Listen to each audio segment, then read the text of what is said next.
You've been stuck. You've been stagnant. You've been frustrated. You've been discouraged. You've been hurting.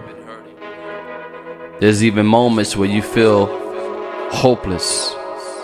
Moments where you even feel as if it's been this way for this long, that this is impossible to change. And that it may even be true that you have accepted the fact that this is the way that it is, this is the way that I am, and this is never going to change. But I want to help you today. And I want to help you by saying that you can move even if you're hurting. You can move even if you're broken. You can move even if you're discouraged.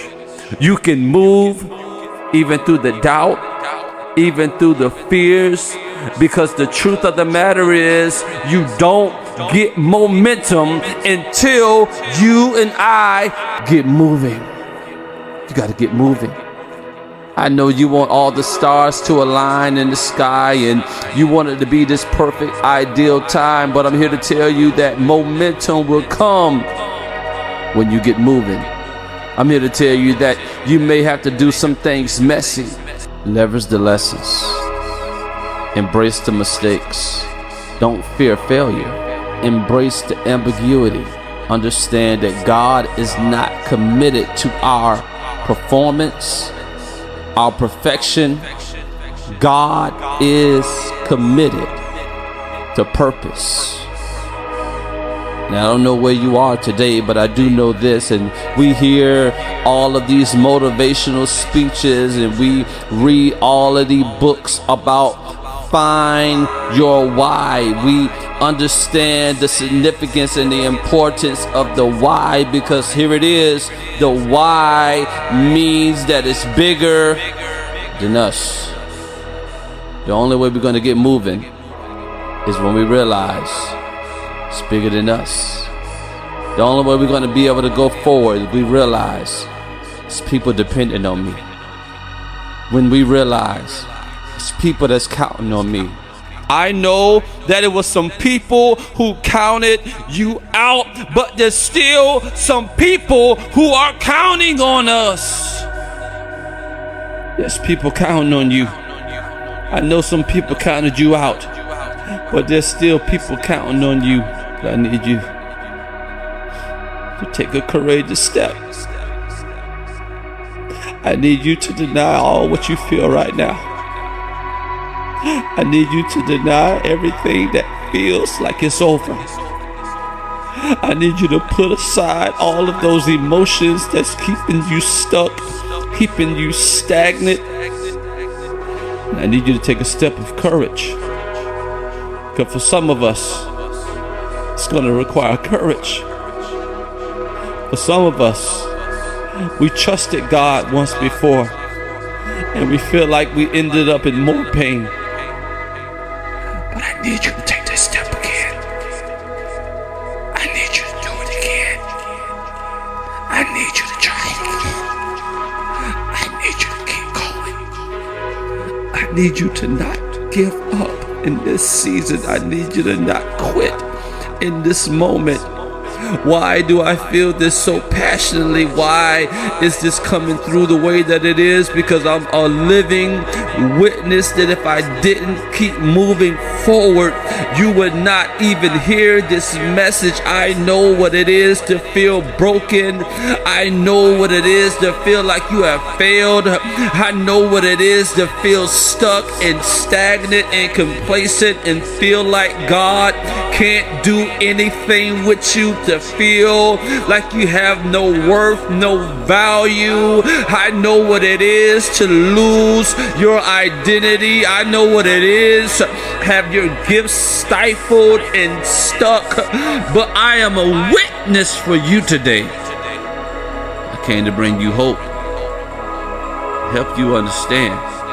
You got this. You got this. I'm talking to you. You got this. You got want you to know you got this. You can do this. You can get through this. You can survive this. You can overcome this. You can succeed despite all of the circumstances and the obstacles that have come in your way. You got this. Get ready, because you're going to get criticized. Going to get criticized by people who wish that they could do what you can do. Going to get criticized by people who hate the fact that God has favor on your life. You're going to get criticized by people who think that they can do what you're doing better than you. But hear me, you must embrace that criticism. And you must understand that the criticism is required for success, because I need us to understand the significance of this. Because if we live by people's approval, we'll die from their rejection. I'm going to say that again. If we live for the approval of people, we'll die from their rejections. But I'm here to tell you, God has accepted you. Doesn't matter who denies you. Doesn't matter who rejects you. God has called you. God has anointed you. God has appointed you. God has given you the gifts. God has given you the abilities. God has given you the capacity. God has given you the wherewithal to carry out this God-given assignment. But you got to get moving. You got to be like Abraham when God called him and said, go to the land, to the place that I will show you. What does that mean for us? We must understand that God will give us, watch this, instructions when we get moving. Some instructions, some visions, some ideas are going to come along the path of our obedience. That just reaffirms that we have to get moving. Got to get moving. You can't stay in that same place. I know you may be shedding some tears right now. I know you may be hurting. I know you may feel broken. I know you may feel rejected. I know you may feel like a failure. I know you may feel like this is never going to end, but I'm here to tell you that if you trust God in this process, He will give you the power to get moving. He will give you the passion to move forward. Think about the gifts, the abilities, the skill sets, the anointing that God has given you. You're special. Think about that. Think about the stuff that He can take away from you at any moment, but He allows you to keep it. He allows us to have it.